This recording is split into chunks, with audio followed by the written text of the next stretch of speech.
Pan de hoje, vamos dar início a uma série de 5 programas especiais para relembrar o ano de 2025.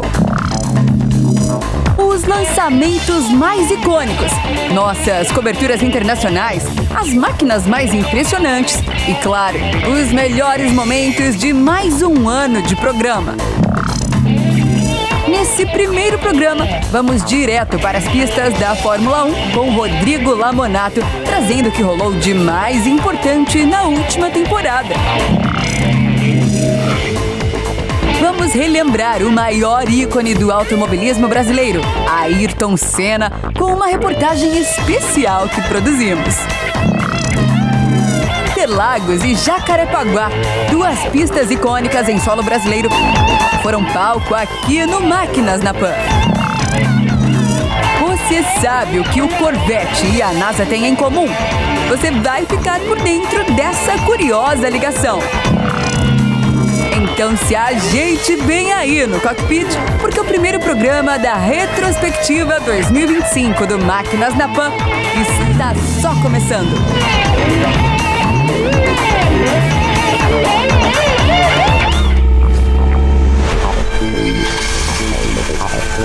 Máquinas na Pan.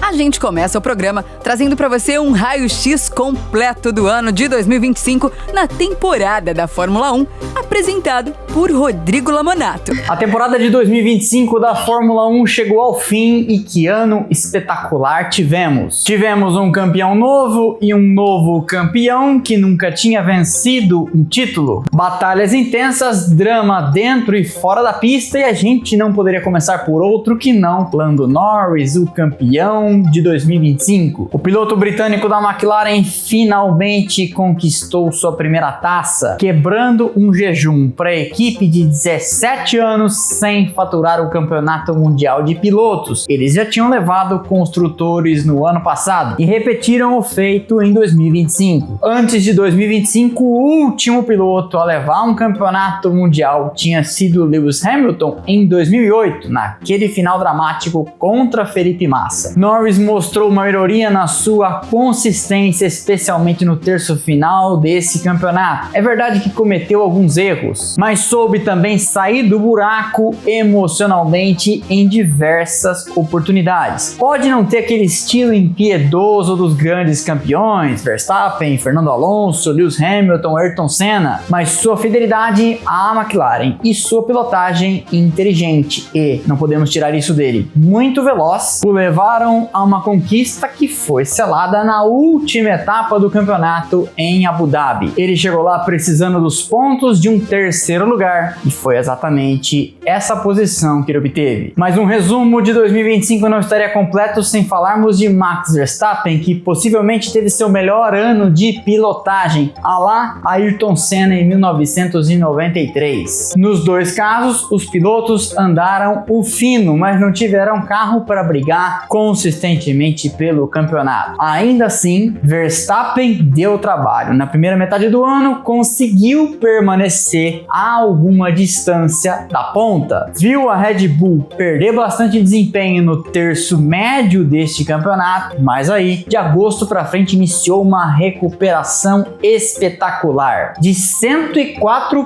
pontos atrás de Oscar Piastri, terminou o ano na frente do australiano da McLaren. Mas aí, a ponta trocou de mãos e o título ficou com Norris. Ainda assim, é para muitos, inclusive por mim, o nome em termos de pilotagem em 2025. Oscar Piastri na outra McLaren, por sua vez, chegou a sentir o cheiro, o gosto, pensou em colocar a mão na taça, mas cometeu alguns erros imperdoáveis para alguém que almeja ser campeão e afundou justamente quando Norris e Verstappen decolaram no campeonato. No terço final do ano, não foi nem sombra daquele que no começo da temporada parecia destinado ao título. Enquanto a McLaren celebrava, a Ferrari teve um ano para ser esquecido. Depois de brigar pelo título de construtores até a última etapa do ano passado, andou significativamente para trás e não esteve nem de longe em linha com as grandes expectativas criadas com a vinda de Lewis Hamilton. Para nós brasileiros, a temporada de 2025 marcou o retorno do país às pistas, que não tinha um representante nacional desde 2017 no grid. Gabriel Bortoleto teve um ano de aprendizado, de altos e baixos. Marcou pontos, teve desempenho consistentes, mas também viu o ano marcado por alguns erros. Bateu na China, em Silverstone, em Interlagos e em Las Vegas. Ainda assim, venceu seu veloz companheiro de equipe Nico Hülkenberg no duelo de classificações. Agora ele e sua equipe se preparam para uma transição, porque a Sauber no ano que vem será Audi. Tivemos um novo campeão, tivemos a ascensão de jovens talentos, tivemos um tetra que poderia ter sido penta andando o fino. E agora nos preparamos para 2026, onde tudo, absolutamente tudo, vai mudar. Carro, motor, aerodinâmica, combustível. Tô ansioso para ver. Para relembrar mais de 30 anos sem o maior ídolo do automobilismo brasileiro, em maio deste ano, apresentamos uma homenagem a Ayrton Senna da Silva, perguntando para nossos colaboradores onde cada um estava no fatídico dia do seu acidente. E o depoimento do Alex Rolfo e do Nilson César foram os mais emocionantes. Com apenas 13 anos de idade, em 1994, o jornalista João Anacleto não imaginava que trocaria a pista de Autorama pela Roda, seu canal do YouTube, que atualmente conta com quase 500 mil inscritos. Eu tinha uns 13 anos e a memória de quem tem 13 anos é fantástica, né? Tava todo mundo muito apreensivo já com a morte do Ratzenberger no sábado e o acidente terrível do Rubinho na sexta-feira. Então tava todo mundo muito ligado nessa corrida aí. Havia boatos que o Senna tinha falado que não devia correr, depois da morte do Ratzenberger, enfim. Eu me lembro muito bem também que no próprio sábado o Corinthians ganhou do Ituano, acho que foi 4-3 ou 3-2. Marcelinho acabou com o jogo lá no Novelli Júnior em Itu. E eu tava com aquele sentimento, aquela dicotomia, né? Feliz pelo Corinthians, apreensivo pela Fórmula 1. Vale lembrar que na minha infância meu pai me fez torcer pro Piquet, então o Senna não era uma coisa que eu admirava, assim, que acompanhava arduamente, mas a Fórmula 1 sim. E, enfim, não ia ser diferente aquele dia. No domingo eu acordei cedo, como toda criança de 13 anos, louca pra sair pra rua antes de a mãe chamar pra almoçar, né? E, as crianças antigamente saíam na rua. E eu lembro de ter visto a largada. Acordei, na verdade, tinha acabado de acordar, vi o acidente na largada com o Pedro Lamy e fiquei assistindo ali, porque, já tinha tido uma morte, um acidente com o brasileiro e ainda aquele acidente com o Pedro Lamy na largada, e aí veio o acidente do Senna. E aí, curiosamente, ninguém veio me chamar para sair na rua, jogar uma bola, brincar, trocar ideia, empinar um pipa, sei lá. Ficou todo mundo meio apreensivo em casa e eu também. E eu me lembro com pesar e todas as palavras do morre Ayrton Senna da Silva. Se eu não me engano, foi o Léo Batista e o Cabrini confirmou também depois. Foi duro, foi um choque.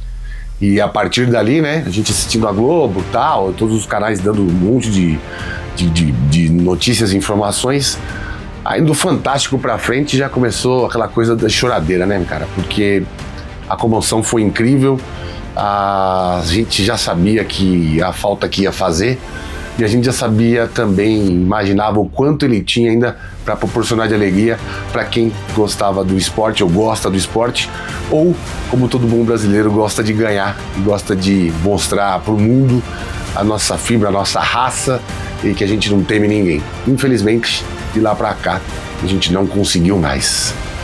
Um triste 1º de maio, mas uma grande lembrança. Talvez a partir dali eu também tenha decidido me tornar jornalista e ficar mais próximo do esporte, dos carros, enfim. Foi marcante, triste, marcante. No 1º de maio, para lembrar e também para esquecer. Valeu! Parabéns, Ayrton Senna! Você, Ayrton! Você está aí, campeão! Você é campeão, Ayrton! A última volta, campeão! Uma largada importante agora, importante demais! Vamos nós, o ritmo Jovem Pan na velocidade do rádio! vibrar com muita emoção esse campeonato mundial que está chegando ao seu final. Parceiraço das pistas de corrida nas décadas de 80 e 90, o meu irmão e mestre Nilson César narrou in loco pela Rádio Jovem Pan os 3 títulos de Ayrton Senna. Qual teria sido a sua reação na hora do acidente dentro da cabine de rádio no autódromo Enzo e Dino Ferrari em Imola? Entra aqui na reta, vai passar na nossa frente. Olha o botão do Senna aí. Ronca forte o botão do brasileiro, completa 6 voltas. 1:24.867. Olha, e não foi só eu que senti isso não no instante do acidente com o Ayrton. Todos nós envolvidos naquele final de semana sentimos que aquele acidente era gravíssimo, sabe? Todos nós envolvidos, porque desde a sexta-feira nós tivemos um acidente espetacular com o Rubinho Barrichello. No sábado teve a morte do Roland Ratzenberger e todo aquele final de semana em Imola, qualquer acidente, qualquer imprevisto dentro da corrida, a primeira coisa que vinha na cabeça era a gravidade do acidente. E do Ayrton ficou claro a gravidade, né? Porque quando ele bateu, ele ficou praticamente imóvel dentro do carro, né? Só teve aquele balançar da cabeça, né? E mais nada. Então ficou claro para todos nós que o acidente era gravíssimo. Eu falei na hora, meu Deus do céu, minha Nossa Senhora, eu me recordo muito bem disso. Muito feia a batida com o brasileiro. Nathan Morello. Nossa Senhora, meu Deus do céu. Essas duas expressões que eu usei, meu Deus do céu, minha Nossa Senhora. Em razão do acidente, e evidentemente já percebíamos que era grave, e em razão, repito, de todo aquele final de semana que tinha um clima pesadíssimo lá em Imola, na Itália, né?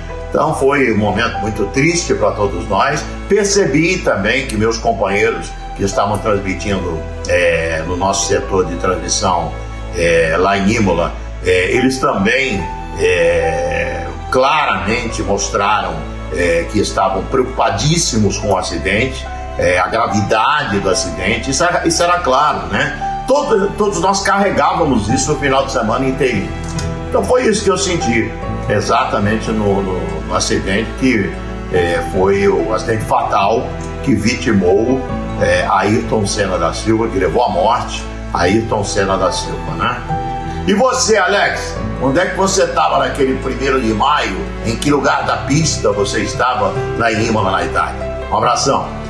Olha, Nilson, no momento do acidente eu estava na curva tosa do autódromo, logo depois da Villeneuve, que acabou vitimando também no sábado o piloto austríaco Roland Ratzenberger. Eu vou colocar aqui um trecho de depoimento que eu dei em 2019 para o especial dos 25 anos sem Ayrton no jornal O Estado de São Paulo. Um dos melhores especiais que eu já participei, produzido pela querida jornalista Rafaela Borges. Acompanha comigo. Na sexta-feira teve um acidente do Rubinho. Logo depois da variante alta, o carro dele decolou, ele bateu no alambrado, caiu, que foi até visualmente muito mais feio que o do Ayrton. Eu voei para o hospital, quando eu cheguei no hospital, o Rubinho já estava saindo, eu cheguei 5:30 da manhã, ele já estava saindo do hospital. Aí o cara foi um show comigo. Falei, Rubinho, preciso de um favor teu, cara, preciso que você volte para a cama do hospital. Ele falou, Alex, eu já fiz o check-out do hospital, já saí, já não estou mais no quarto. Não, vamos lá. A gente entrou de novo escondido no hospital, fomos para o mesmo quarto. Ele entrou, ele estava com uma camiseta, inclusive com S do Senna. Ele entrou de jeans, de tênis, debaixo do lençol, colocou, com a boca toda estourada do acidente, e eu fiz a foto dele lendo a revista Caras e depois saiu do hospital. A hora que estava saindo do hospital, eu virei a câmera para trás e fiz a foto do Hospital Maggiore para mandar junto a foto dele e a foto que ele tinha sido internado, e voei, peguei o carro e fui para Milão, que naquela época não tinha câmera digital, não dá para a gente, né, transferir imagem. Então eu peguei o filme, e sempre tinha um comandante da Varig com boa vontade, levou o filme, onde já teria uma pessoa da Abril em Guarulhos para pegar o filme e colocar na segunda-feira para Caras, que saía na terça. A foto já estava no Brasil, então, do Hospital Maggiore. Quando Ayrton morreu, essa foi a foto publicada no Brasil inteiro, e venderam para agências do mundo inteiro a foto do Maggiore. No domingo, ou seja, depois da morte do Ayrton, só 2 fotógrafos foram autorizados a subir, eu não lembro se era o 8º ou 9º andar do Hospital Maggiore, onde estava o Ayrton na sala de cirurgia. E foi o Lemir Martins da 4 rodas e eu. E o Lemir não ia fazer essa foto para 4 rodas e eu tinha assumido até um compromisso com outro jornalista de ceder a foto, que era uma foto muito pesada, mas um momento que era o Ayrton saindo do centro cirúrgico, ele ia passar coberto por um lençol morto e entrar no elevador que levava para o IML. O IML era no próprio hospital. Então, nesse percurso, eu tinha que levantar a câmera e fazer a foto. Quando o Ayrton passou, eu não tive força para levantar a câmera e resolvi não fazer a foto. Mas resta realmente rezar e muito, uma oração única. Eu peço a todos aqueles que estão ouvindo, a Jovem Pan, a todos os brasileiros. Novembro foi o mês de corrida em Interlagos e trouxemos para vocês um especial completo com toda a história do autódromo. A primeira vez que os carros da Fórmula 1 alinharam no grid de Interlagos em 1972 não foi para valer, mas sim uma prova experimental que foi vencida por Carlos Reutemann para a sorte dos brasileiros, já que os pontos não foram computados para o campeonato. O argentino venceu, mas não levou. Essa prova teste valeu para que o circuito fosse aprovado para sua entrada no calendário da Fórmula 1. No ano seguinte, em 1973, Emerson, já consagrado campeão mundial, venceu a primeira prova válida do GP Brasil de Fórmula 1, repetiu a dose em 1974 e em 75, mais uma vez, um brasileiro no ponto mais alto do pódio, José Carlos Patti. De lá para cá, o Brasil só ficou de fora do calendário em 2020 devido à pandemia do coronavírus. São Paulo só não recebeu a Fórmula 1 em 1978 e de 1981 a 89, quando o circo foi transferido para o Autódromo de Jacarepaguá, no Rio de Janeiro.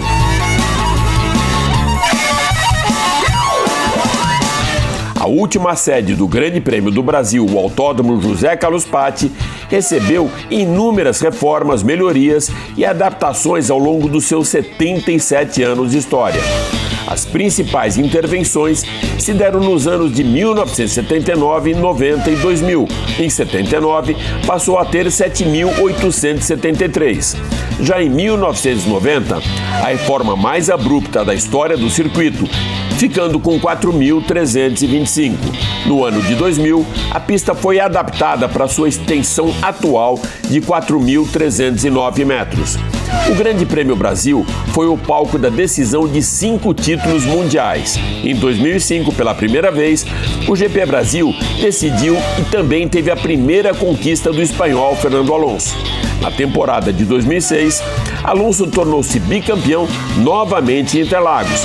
Felipe Massa foi o vencedor da corrida e quebrou um jejum de 13 anos sem vitórias brasileiras no GP Brasil.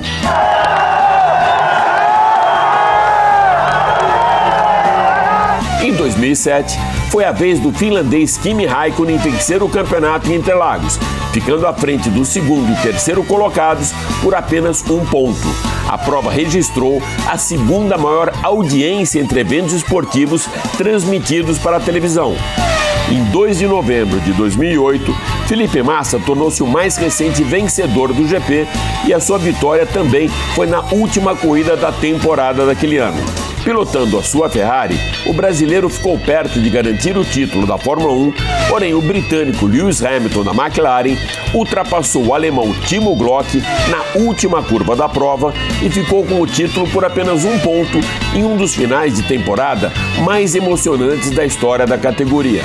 Em 2009, o inglês Jason Button faturou o campeonato também em São Paulo. 3 anos depois, em 2012, foi a vez do alemão Sebastian Vettel ficar com a taça do GP Brasil e se tornar o mais jovem tricampeão da categoria. Por 9 vezes, o Grande Prêmio do Brasil foi vencido por um piloto brasileiro. Emerson Fittipaldi venceu as 2 primeiras edições em Interlagos. José Carlos Patti, o Moco, conquistou a vitória em 75 pela Brabham, Ayrton Senna em 1991 e 93 pela McLaren e Felipe Massa pela Ferrari em 2006 e 2008.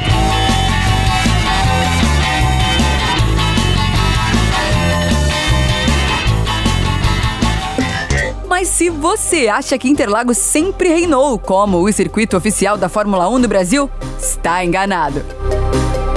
Ainda em novembro, contamos a história de Jacarepaguá, o autódromo que literalmente pegava fogo nas terras cariocas. E quando falamos de Fórmula 1 e motorsport em geral, a gente não podia deixar de fora desse especial o circuito de Jacarepaguá. Jacarepaguá sempre foi especial. Antes de receber a Fórmula 1, o autódromo nasceu de um sonho bem carioca: devolver ao Rio de Janeiro o protagonismo no automobilismo mundial. Quando o Brasil vivia o auge do esporte nas pistas, a ideia era construir um circuito moderno, do zero, numa região que ainda estava surgindo e que cresceria junto com a velocidade. E o projeto empolgou tão rápido que Emerson Fittipaldi, nosso campeão do mundo, cravou: Jacarepaguá nasceu para ser um dos melhores autódromos do mundo. Quando a Fórmula 1 finalmente chegou em 1978, os pilotos perceberam que não estavam diante de qualquer pista, não.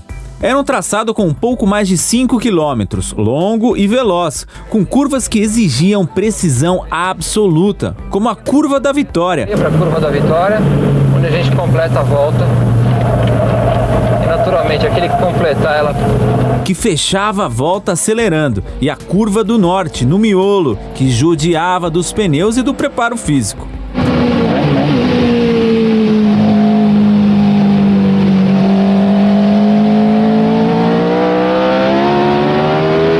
O carro ia no limite, mas o asfalto ondulado fazia o volante vibrar como se tivesse vida própria, deixando claro que ali qualquer erro se pagava caro.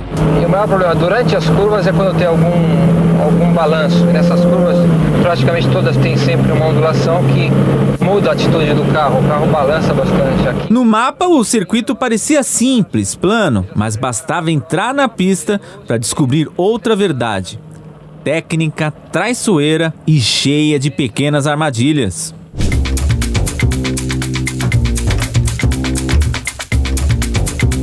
E ainda tinha o clima carioca. O calor não dava trégua. Sem colete gelado, sem refrigeração, era meio-dia, motor a 300 km por hora e uma sauna dentro do cockpit.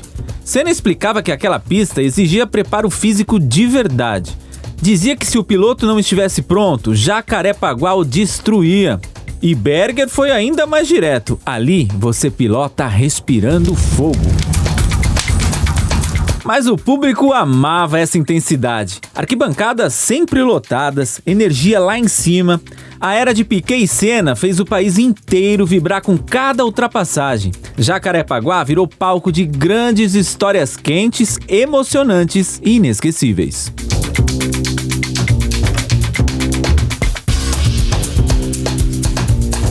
Em 1989, o autódromo ganhou o nome de Nelson Piquet, homenageando o ídolo da casa. Só que enquanto o Rio celebrava, São Paulo se mexia.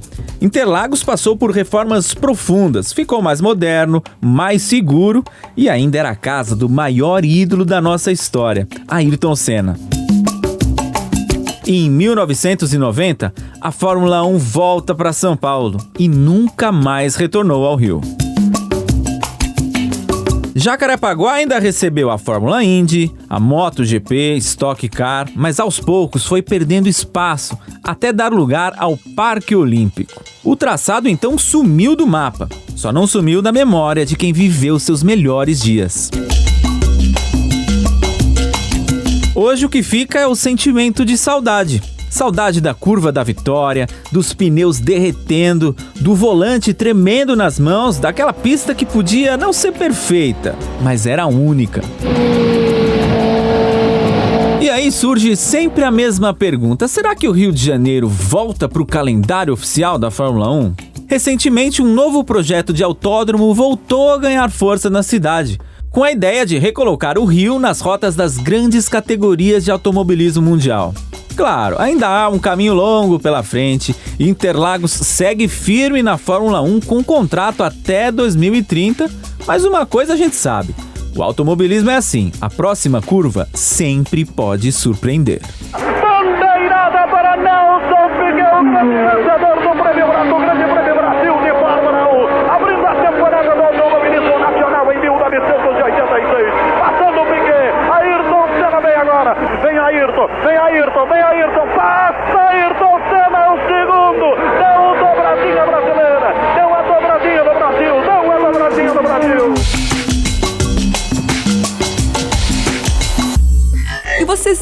que a NASA e o Chevrolet Corvette têm em comum?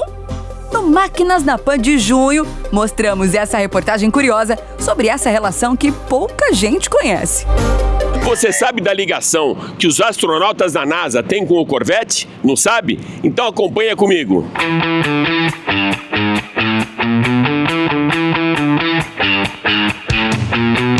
É uma ligação direta, literalmente. Desde os primeiros anos do programa espacial dos Estados Unidos, astronautas e carros esportivos sempre compartilharam uma ligação muito especial, especialmente com o Corvette, símbolo de uma conexão. Essa relação única começou ainda nos anos 1960, durante o programa Mercury, quando General Motors percebeu o potencial de marketing associar os seus veículos de alta performance aos heróis espaciais americanos. O astronauta Alan Shepard, primeiro norte-americano a viajar ao espaço, foi presenteado com um Corvette branco logo depois da sua missão histórica de 1961. Essa ação não apenas ressaltou a bravura do astronauta, mas também estabeleceu uma tradição informal. Desde então, muitos astronautas da NASA passaram a adotar o Corvette como o veículo preferido, atraídos pela velocidade, performance e estilo, características que simbolizavam bem a ousadia e precisão de suas próprias missões espaciais. Durante o auge do programa Apollo, especialmente entre 1969 e 72, os astronautas frequentemente eram vistos circulando pelas ruas próximas ao Kennedy Space Center em seus Corvettes personalizados.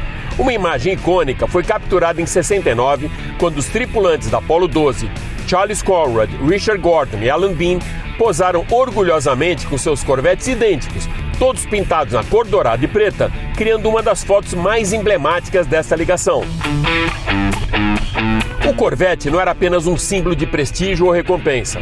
Ele era um veículo que incorporava velocidade, engenharia avançada e coragem exigidas dos próprios astronautas em suas missões espaciais. Os astronautas da Apollo 11, Neil Armstrong, Buzz Aldrin e Michael Collins, também participaram do programa de leasing da Chevrolet, promovido por Jim Ratman, mas nenhum deles teve um Corvette customizado ou compartilhado como os da Apollo 12. O primeiro homem a pisar na Lua, Neil Armstrong, dirigiu um Corvette 67 Stingray azul, oferecido pelo programa de Ratman. No entanto, Armstrong era conhecido por sua discrição e modéstia, então nunca exibiu o carro publicamente, nem fez modificações visuais marcantes. Décadas depois, essa tradição permanece forte na cultura da NASA e entre os astronautas atuais. Muitos continuam escolhendo o Corvette, não só pela sua performance excepcional, mas também para honrar uma tradição que conecta a exploração espacial americana ao carro esportivo, que melhor representa a sua história e espírito pioneiro. Dessa maneira, o Corvette permanece eternamente associado aos astronautas, refletindo o espírito de aventura, excelência tecnológica e o constante desejo humano de explorar novos horizontes.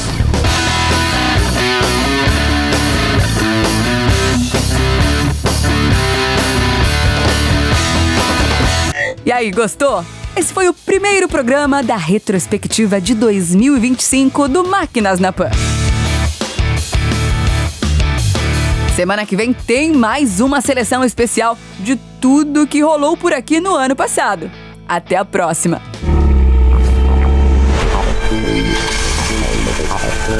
Máquinas na Pan.